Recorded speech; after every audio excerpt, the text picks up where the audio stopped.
Spoilers ahead. Watch out, and take care. The movie begins in the summer of 1941. A group of Finnish soldiers from a machine gun company receive orders to head back to their barracks and prepare for an impending Soviet attack. Amidst the preparations, the entire regiment gathers to sing their national anthem before departing in trucks. As the days pass, the sound of distant bombardments becomes a grim reality. Heitinen, a non-commissioned officer, rushes to wake up his comrades in the early morning hours.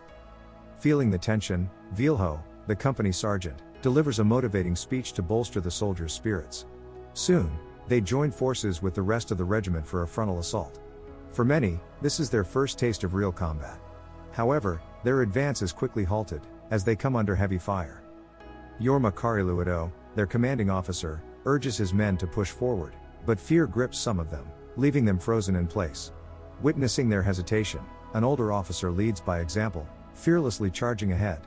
Tragically, he falls victim to enemy mortar fire, but his bravery inspires his comrades to follow suit.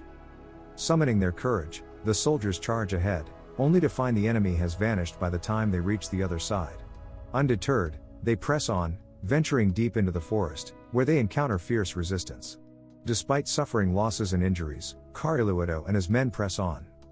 In a daring move, Vilho decides to flank the enemy pillbox.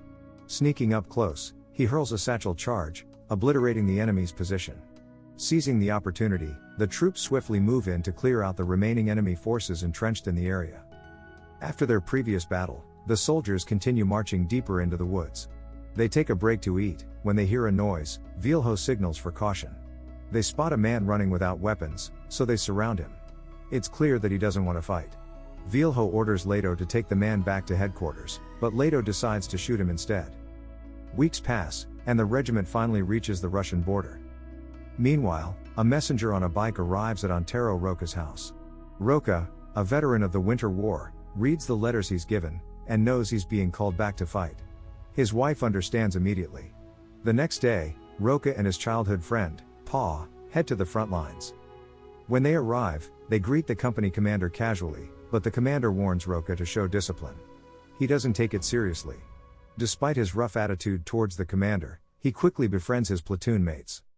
The next day, the soldiers get ready to attack the enemy across a lake. With artillery pounding the enemy positions, the Finnish troops board wooden speedboats and launch a surprise assault. Leading the charge is Roca, a seasoned veteran.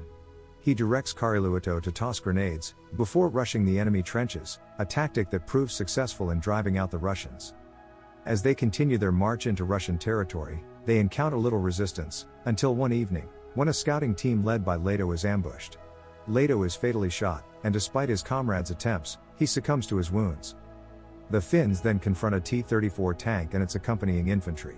Their anti-tank rifle fails to penetrate the tank's armor, but Heitinen's daring use of an anti-tank mine disables the vehicle, leading to a Finnish victory.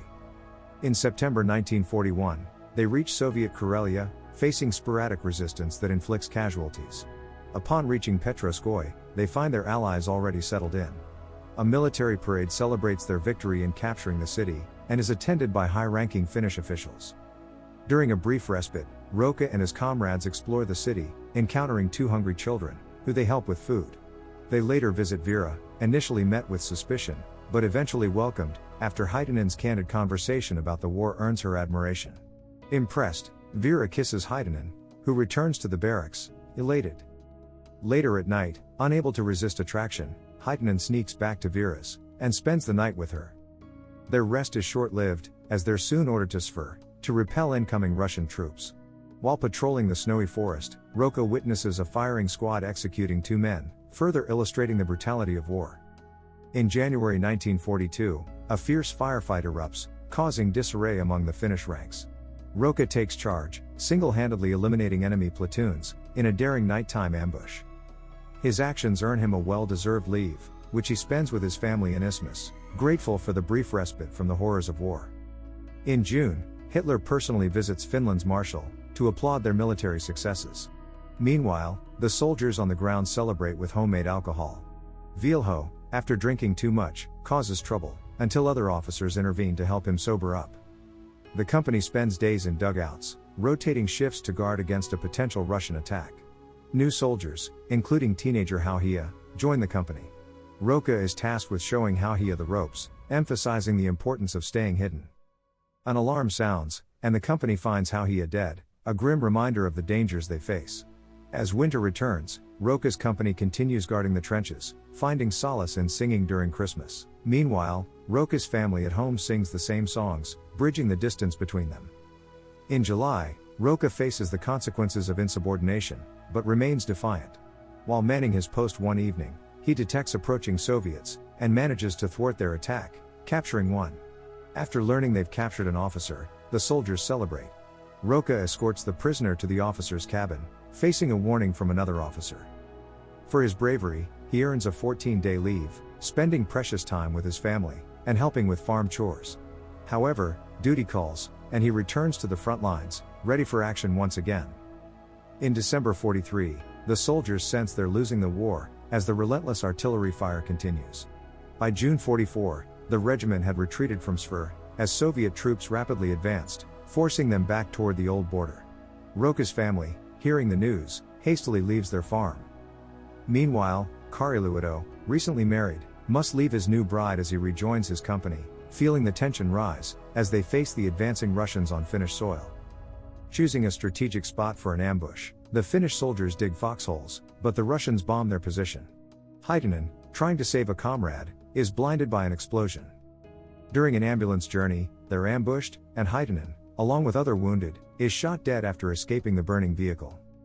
At the front lines, Major orders Kariluoto to hold their ground, but Vilho decides they need to weaken the enemy's position. Roka leads the charge, followed by others, wreaking havoc on the enemy. Meanwhile, Kariluoto's men are pinned down, and despite his orders to advance, they hesitate. Kariluoto, pushing forward, is fatally shot, his final thoughts on his wife. With defeat looming, Vilho gets permission to retreat. They discard heavy weapons, and prioritize carrying the wounded. Exhausted and in pain, some injured soldiers choose death over suffering, as they march through the night. When they reach the fallback position, the major scolds Vilho for retreating early, and abandoning the machine guns. Vilho explains that the men are demoralized by the losses, and he discarded the weapons to carry more wounded. They're assigned to defend a vital road, and soon, Russian tanks and soldiers attack. Vilho, armed only with satchel, charges, bravely destroys a tank, but is fatally wounded. With their positions lost, panic spreads among the soldiers. The major tries to rally them, resorting to violence to keep them in line. However, an unexpected tank arrival changes the situation. The major is struck by artillery fire and crushed by the tank. The Finns continue retreating, until they reach their final defensive position. Roka orders his men to cross a river, while he and Pa provide cover. Pa is injured, and Roka carries him across, getting shot in the process. Despite his wounds, he manages to make it across, before succumbing. The remaining soldiers hold their position, until the armistice on September 4, 1944, when Finland surrenders to the Soviets. After the last Soviet artillery barrage ceases, the soldiers emerge from their defensive posts, and tune into the initial radio updates regarding the impending Moscow armistice. And we see the aftermath of the war. The end. Thank you for watching. Subscribe if you'd like to see more videos like this. Turn on the notifications, and leave a like to help the channel out.